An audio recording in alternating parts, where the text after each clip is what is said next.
are much higher than they have been when they were on the surface streets there. In fact, in the very beginning of the police pursuit, it seemed as if it was not a high-speed pursuit, more like a slow-speed pursuit. But you see now the speeds are going up over 90 miles per hour.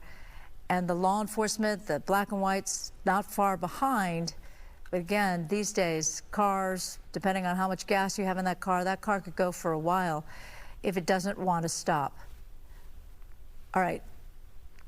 Thank you for joining us on the Fox 11 News at 10. Now it's time for Good Night LA. All right, I'm Christine Devine here in for Marla Tejas, and we begin tonight with a pursuit. You're looking at this live right here. It is in the Boyle Heights area now, and Susan Hirasuna, you've been covering this on the 10 p.m. news. This pursuit in not a lot of traffic. Not a lot of traffic at this hour, right at 11 o'clock at night. The good news is not a lot of traffic, so not endangering other vehicles per se. What we know about this, Christine, is not much other than to say we believe the police pursuit started in the downtown LA area.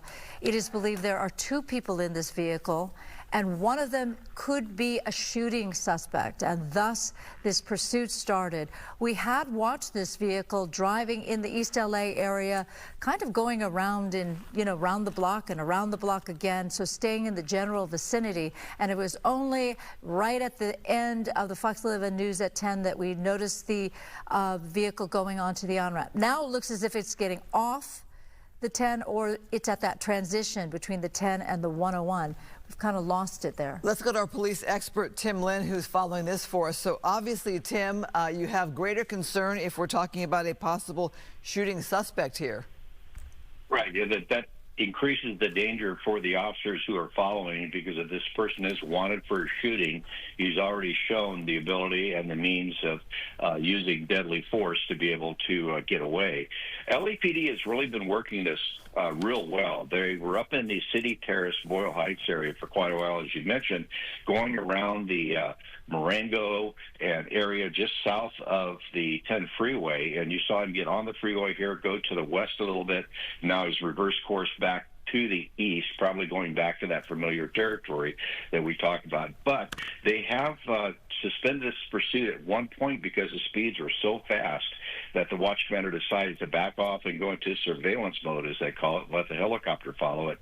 And then once he got onto the surface streets, they re-engaged. Now, you can see that the ground units have backed off quite a bit. The Night Sun from the helicopter keeping an eye on the car and giving its location. The units that are in the area are going to be able to track it from the side streets and be able to keep in the area and to move through as it comes off again. If it does get back off at Marengo or that area, City Terrace, where it was before, they'll be ready for it. And what they try to do is stay in the area, so when this suspect does get out of the car, they have plenty of officers in the area to contain the perimeter and take the person into custody. But right now, it looks like they've backed off quite a bit. I'm not seeing any emergency vehicle lights behind it and letting it run, because it's at 75, 80 miles an hour here, passing traffic. And as you were talking, a very light traffic on the 10 freeway for this time of night. But as you pointed out, Tim, when you see that Night Sun, we see the Night Sun. We recognize that there is a police helicopter overhead with that Night Sun spotlight on the vehicle. Is the driver able to tell that there is that spotlight, or you can't really see it when you're in the car? Yeah, but you can. I mean, I've spoken to people that we've chased and people that I've been involved with, and once the light goes on, they know they're being followed. They know that the police are with them. And normally when they go into a surveillance mode, we'll turn off that light. They see her getting back off at City Terrace, as I said earlier, if he goes back down to that area. Yeah, so he's showing the pattern that he wants to stay in that City Terrace area and work those streets, because he was just making big squares earlier. But going back to the Night Sun, that's 50,000 candle powered light that's on to him. A helicopter is only about 300 feet above them, and so not only can they see the light, but they can hear that helicopter making turns over the top of them. So there's no doubt that this driver knows that helicopter is there, and now you see the police units getting back closer as he gets on the surface street here. And once again, we're back in the City Terrace area. Now, they're just going to follow and stay with us and try to keep this as calm as possible so they're not endangering other drivers on the road. But it's completely up to the driver of that white vehicle. You know, they're the ones calling the shots at this point. They're the ones that are going to cause an issue if they continue on. But luckily, really hasn't been doing a lot of erratic driving. I mean, they are speeding, they are driving with their lights out, but I'm not seeing a lot of blowing between cars, going through intersections on red lights. At least they slowed down just a little bit. And here's a real quick turn here. Just like after. yeah. Well, Yeah, and he's on this street before.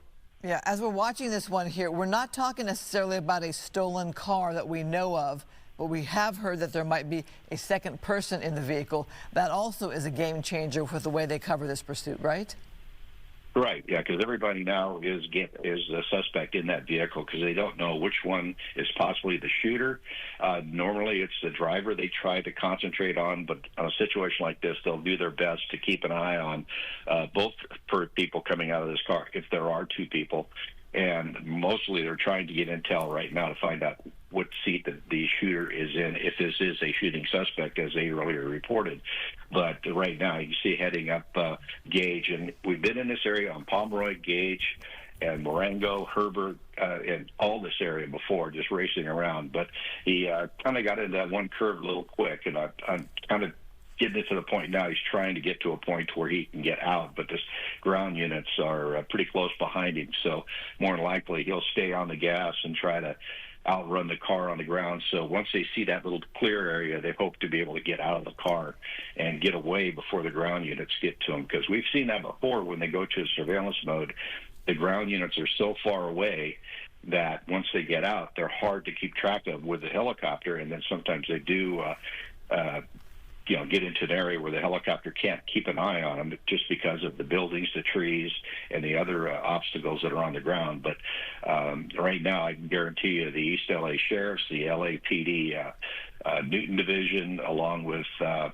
Hollenbeck Division, have this area swarming with police cars. And once this comes to a stop, you're going to see a lot of cars coming into the area and a lot of officers trying to lock down the area where the suspect went. But you have to keep in mind, as an officer getting out, going after him, that they are reported suspects in a shooting.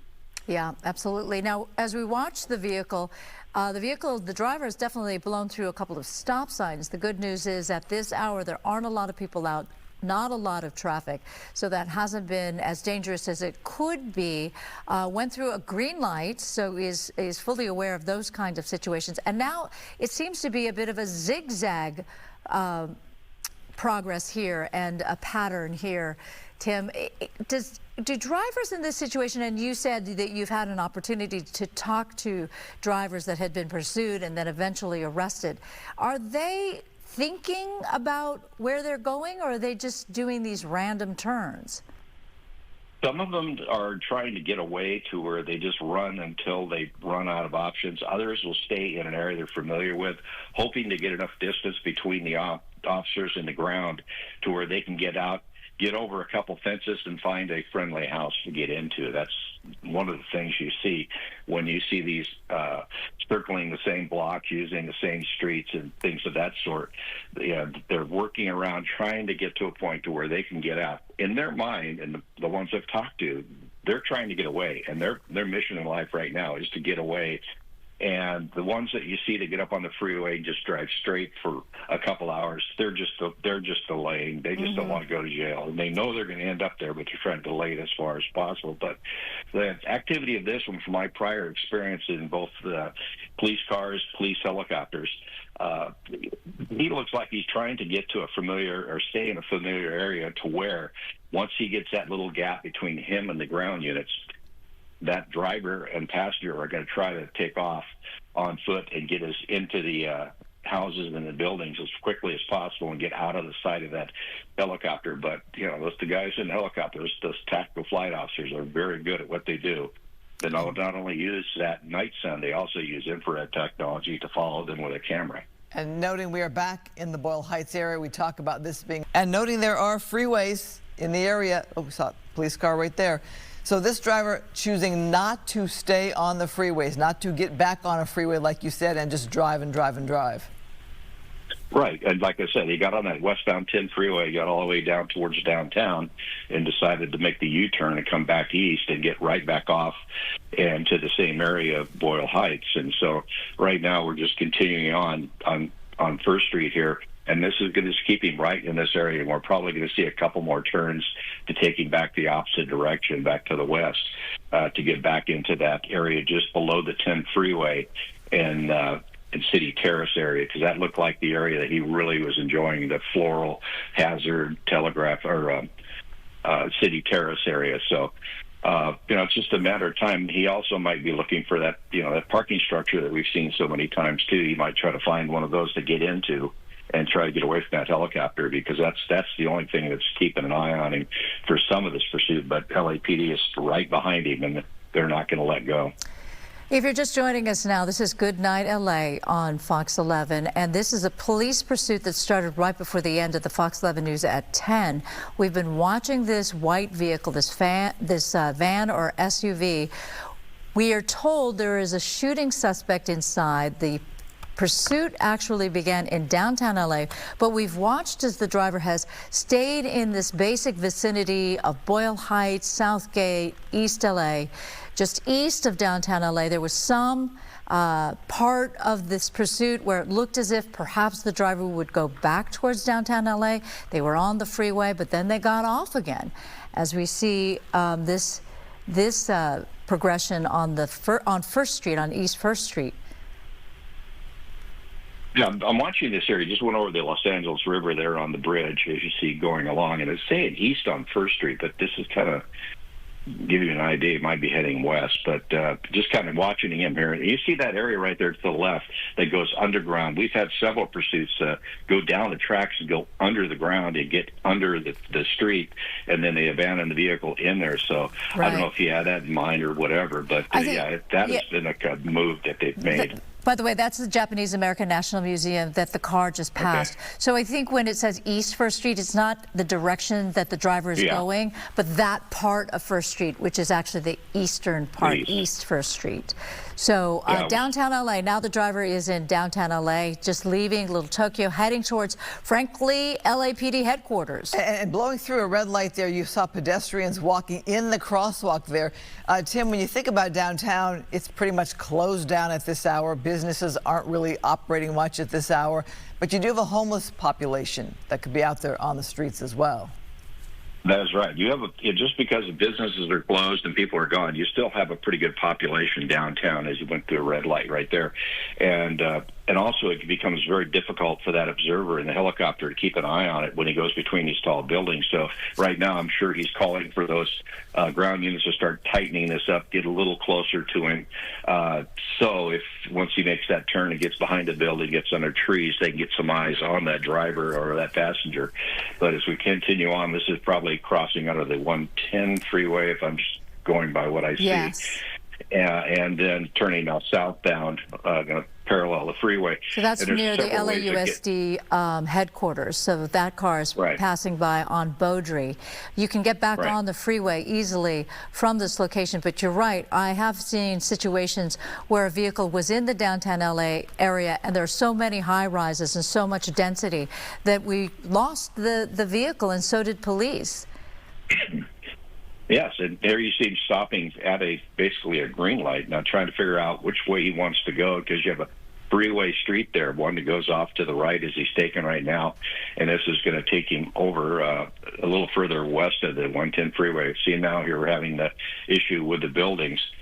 In fact, let's see if he comes out the other side. So this is what the observer or the tactical flight officer in the police helicopter is dealing with as well, but sticking with him as best can. Units now have tightened up, like I said, and they're going to stay pretty close to him. Now, 3rd and Vixel is where, they think LAUSD is. No, it's just past.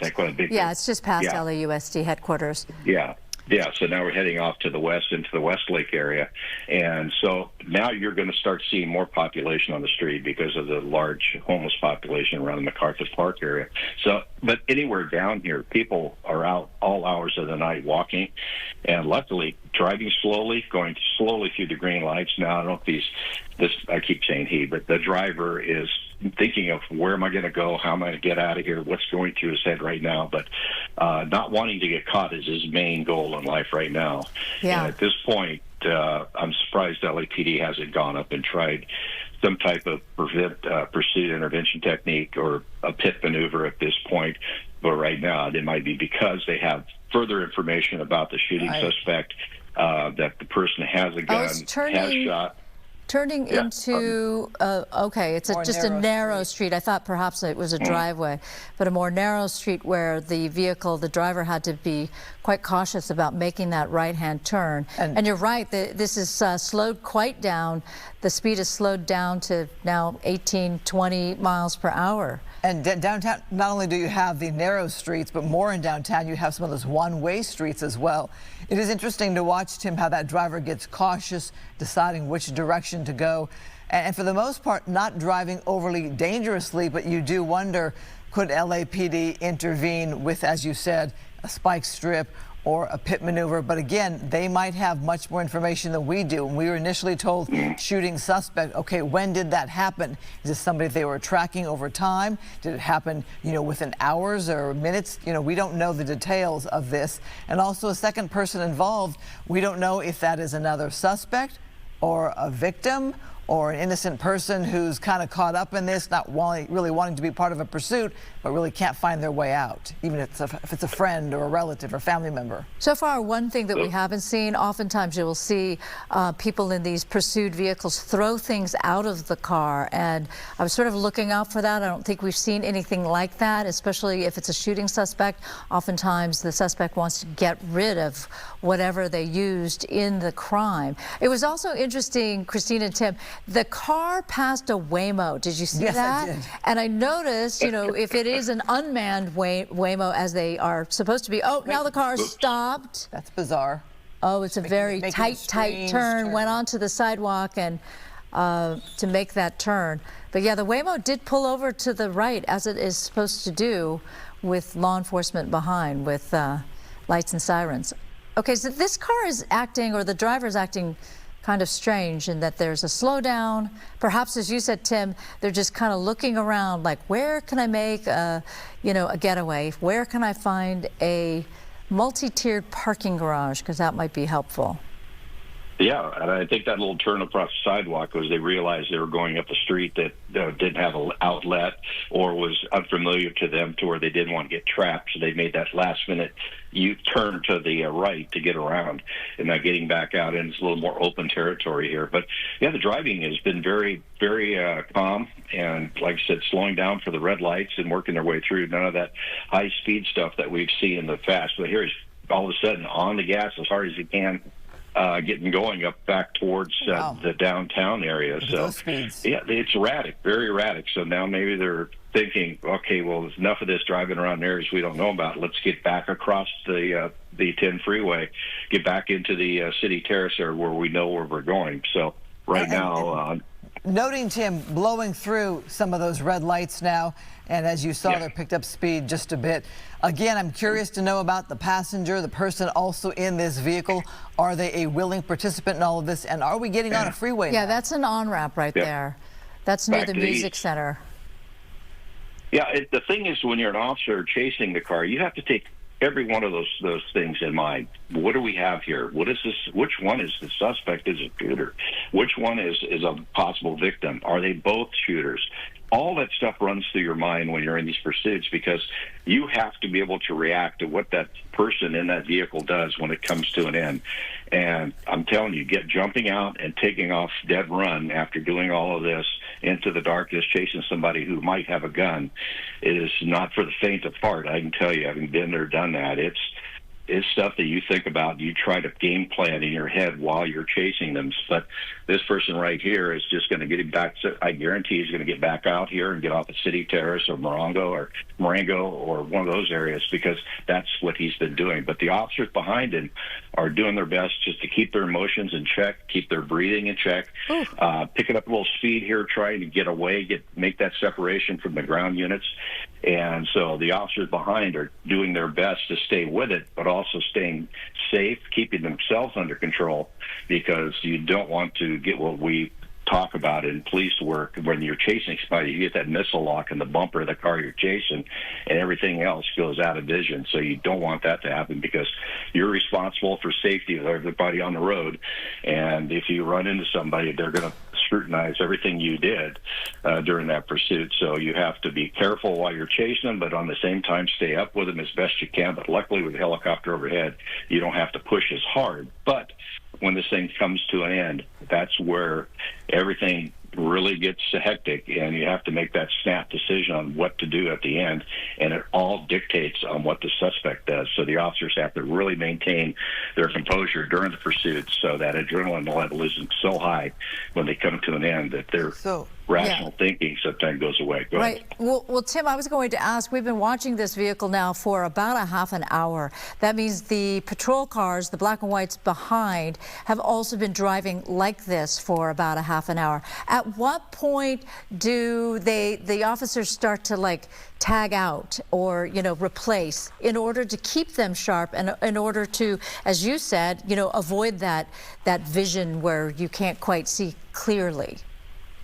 Well, that's all to the sergeant who's in the pursuit. There's a sergeant that is there watching what's going on, listening to the officers on the radios, listening to their demeanor. He knows them personally. And if he starts hearing any little suspicious tone in their voice or any hazardous driving, that sergeant then can call for that unit to go ahead and pull out and let somebody else take over primary.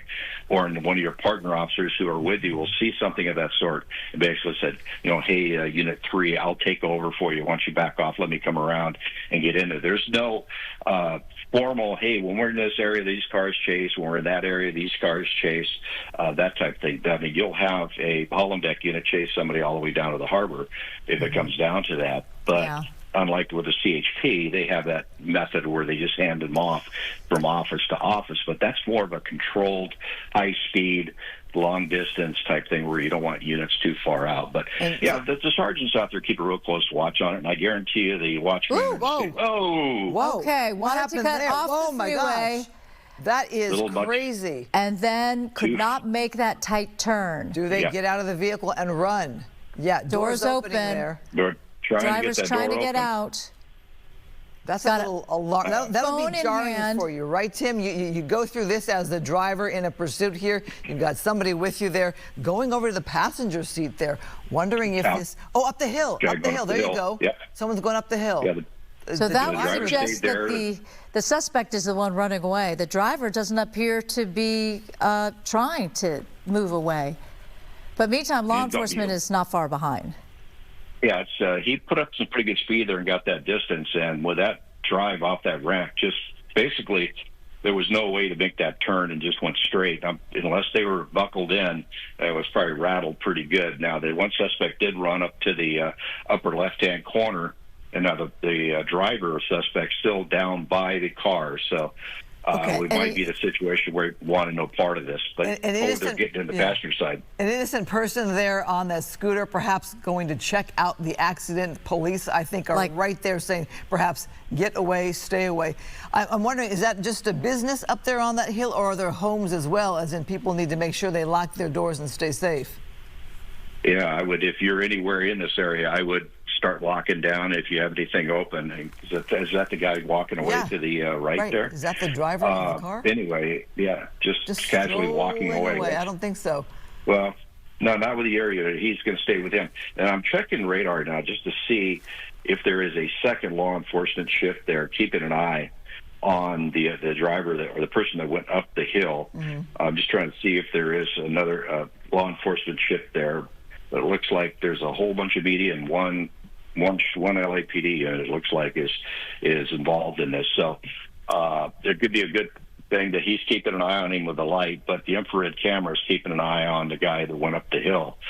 So right now that they're going to try to get this person stopped, and then with the person that's up on the hill, they're probably keeping an eye on him with that camera, because you can do two things at once. Is what you widen out the infrared camera into the area where he's at, the camera will stay in that location as you make your turns, and now the tactical flight officers using the hand control for the light to stay on this person and directing units in on this person. So hopefully he'll be in custody here pretty quick. But I'm surprised that the units are so far behind. I mean, it's really something that they're this delayed getting in on scene, because they had it pretty well surrounded, had a lot of units out there. We saw them sitting in intersections as they were going through, being ready for this to end. But right now, it looks like yeah, it's surprising that I presumed that the patrol cars were going to pull right up, but we're watching this guy as he walks away. Actually, it takes a little jog away from the damaged car. It was odd, though, that he opened the passenger side and looked in. And now what? Is he like looking at these cars, hoping for some help? What's that there? Do you suppose? What is that? Unless he made a phone call to call somebody to come pick him up. Oh, no. Another vehicle now possibly involved in this pursuit? Because he had that phone as he got out. Did he get in, though? With that car. So he was talking to somebody. Nope, he's out of the car. But apparently he did. He did say something or did talk to somebody in the car. Meantime, there's law enforcement. There's police. So does he comply right away? Bizarre behavior here. Hands up. Never attempted to run. Perhaps he could not run.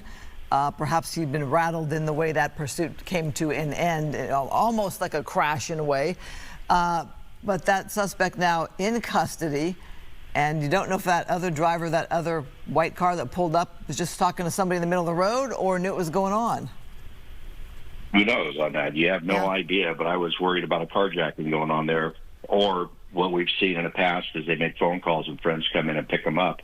So now you'll probably see the interest go back to that hillside to try to pick off the passenger that bailed out at that point. And it could have been that the units, the reason why they weren't getting there, they were going after that guy on the hillside. You see more units rolling in, because it was really strange to me with all the units that were involved in this that they didn't get there a lot quicker. But this is CHP, now LAPD is showing up there, and that area unit is trying their best to, get these units up that hill or get them around that hill so this person doesn't pop out. But more likely, that person never stopped running unless they're challenged. Usually what happens when somebody runs like that, they keep running until they're challenged, and they'll either change directions.